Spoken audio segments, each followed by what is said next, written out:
अस्सलाम वालेकुम व्यूअर्स, मैं हूँ Sitara Nayab and welcome to my channel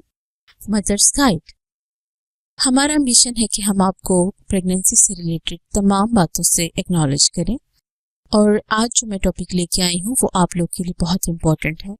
क्योंकि अगर आप लोग ये फेस कर रहे हैं तो आपको इसके बारे में इंफॉर्मेशन होनी चाहिए। ये जो वीडियो है ये हाई ब्लड प्रेशर के मतलब है। आपको पता होना चाहिए कि इसकी क्या क्या निशानियां हैं और इसके क्या क्या साइड इफ़ेक्ट्स हैं और आपको इससे किस तरह से कॉप अप करना है। तो let's start with the topic side effects of high blood pressure in pregnancy, यानी कि हमल में हाई ब्लड प्रेशर के नुकसानात। तो सबसे पहले तो आपको ये पता होना चाहिए कि इसकी जो साइंटिफिक टर्म है वो क्या है। साइंटिफिक टर्म में इसको प्रीक्लैम्सिया कहते हैं और अब अगर आप डॉक्टर के साथ इसकी आप डिस्कशन करें तो आप यही अल्फाज इस्तेमाल करें अगर आप इसके सारे सिम्टम्स देख लें और आप श्योर हो कि आपको यही प्रॉब्लम है। तो सिम्टम्स भी मैं आपको बताने जा रही हूँ। इसकी जो अलामात होती हैं वो मैं आपको वन बाय वन बताऊंगी, ताकि अगर आप इसमें से कुछ भी सफ़र कर रही हैं तो आप फ़ौरन अवेयर हो जाएं कि आपको परेशानी का सामना हो सकता है। नोज़िया और वॉमिटिंग ये आमतौर पे तो कॉमन होता है, दिल का ख़राब होना या उल्टी आना,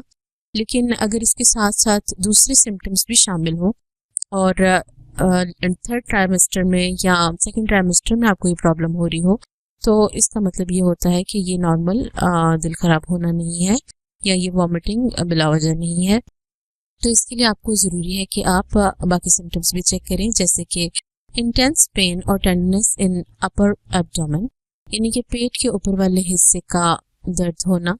या नरम पड़ जाना। अगर आपको पेट के ऊपर वाले हिस्से में एक्स्ट्रा ऑर्डिनरी दर्द हो रही है और जो आपसे कंट्रोल नहीं हो रही और आपको बार बार से ये महसूस हो रही है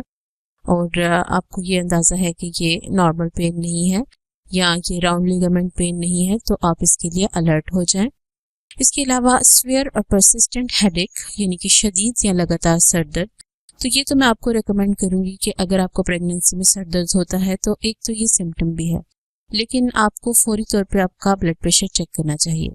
अगर आपका ब्लड प्रेशर लो है तो आपको उस हिसाब से अपनी ट्रीटमेंट करनी चाहिए, और अगर आपका ब्लड प्रेशर हाई है तो फिर आपको बाकी सिम्टम्स भी देखनी चाहिए और डॉक्टर से रब्ता करना चाहिए।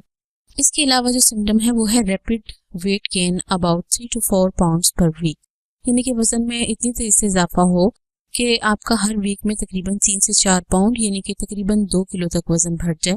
तो ये आपके लिए परेशानी का बायस हो सकता है। आपको पता होना चाहिए कि आपका पर वीक जो रिकमेंडेड वेट गेन है वो 1 से 2 पाउंड होता है, यानी कि तकरीबन आधा से 1 किलो, और अगर ये ज़्यादा तेज़ी से हो रहा हो तो इसका मतलब है कि मे बी आपको प्रीक्लैम्सिया की प्रॉब्लम है। Swelling on face, hands, feets और पफीनेस अराउंड आई, यानी कि आपके चेहरे पे स्वेलिंग हो सकती है, हाथ पाँव सूज सकते हैं, या आपकी जो आंखों के गिर्द का हिस्सा है वो आपको एक्स्ट्रा ऑर्डिनरी फूला हुआ लगे, जैसे चाइनीज़ का होता है। और अगर आपको इनमें से कोई भी सिम्टम नज़र आए और साथ आपका ब्लड प्रेशर आपको हाई नज़र आए तो फिर इसका मतलब है कि आप प्रीक्लैम्सिया को सफ़र कर रही हैं। इसके अलावा आपको धुंधला नज़र आए या दो चीज़ें नज़र आएँ, या हवा में उड़ते हुए कुछ डॉट्स नज़र आएँ, या रोशनी से आपको एलर्जी हो रही हो, आपको सेंसिटिविटी हो रही हो, या आपको वक्ती तौर पे नज़र आना बंद हो जाए, तो ये सारी सिम्टम्स प्रीक्लैम्सिया की हैं और आपको फौरी तौर पे इसके लिए डॉक्टर के पास रश करना है। वो आपको ब्लड प्रेशर चेक करेगी और आपको उसके हिसाब से ट्रीटमेंट देगी, और अगर ज़रूरी होगा तो वो आपको सी सेक्शन भी रिकमेंड कर सकती है। साइड इफ़ेक्ट्स आपको इसके पता होने चाहिए कि इसके नुकसानात क्या क्या हो सकते हैं।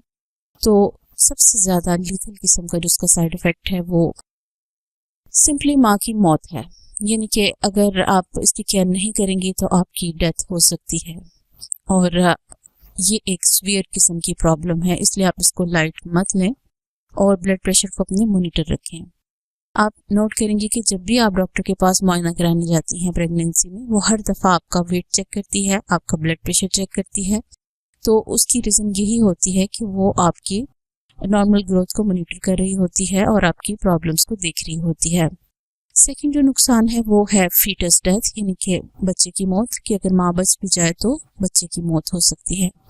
इसके अलावा जो आपको चीज़ फेस करनी पड़ सकती है वो है कि बच्चा पैदा तो हो जाए लेकिन उसको कहीं पे इंजरी हो जाए या वो थोड़ा एबनॉर्मल हो जाए, तो ये जो चीज़ें हैं उसको हाई ब्लड प्रेशर की वजह से फेस करनी पड़ सकती हैं। हाई ब्लड प्रेशर की वजह से अक्सर बच्चे को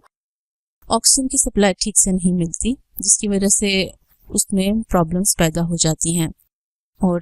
डॉक्टर को अक्सर सिजेरियन करना पड़ता है। होप आपको ये सारी सिम्टम्स समझ आ गई होंगी और डॉक्टर आपका इस सूरत हाल में अल्ट्रासाउंड भी करेगी और आपकी हर चीज़ को मॉनिटर करेगी, आपकी डाइट चार्ट देगी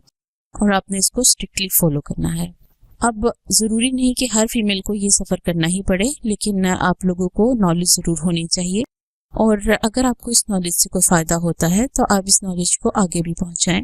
अपने उन फ्रेंड्स को पहुंचाएं जिनके पास कोई बड़ा नहीं है या कोई एक्सपीरियंस नहीं है जो उनको ये सब बातें बता सके।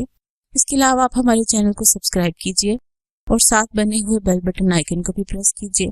ताकि आने वाली वीडियोस से आपको इन्फॉर्मेशन मिलती रहे और आपसे हमारी कोई वीडियो भी मिस ना हो। नई वीडियो आने तक अपना ख्याल रखिए। अल्लाह हाफिज़।